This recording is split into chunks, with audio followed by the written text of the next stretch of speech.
এতিয়া মঞ্চ নাপায় আচুতীয়াকৈ আমি নিজৰ কথা যিখিনি আমাৰ থাকে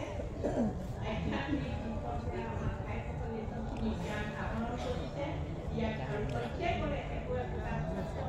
আছে সেই প্ৰতিভাবিলাক মুকলিভাৱে প্ৰকাশ কৰিবৰ কাৰণে এখন মঞ্চ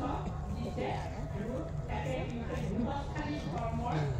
পালন কৰি আমি এই গুৰুজনাৰ নীতি আদৰ্শৰে আমাৰ যি দায়িত্ব দিছে কি দায়িত্ব মানৱ সম্পদ গঢ় দিয়াৰ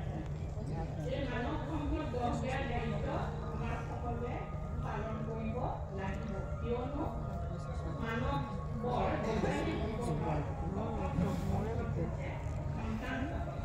এই সন্তানসকলক লৈ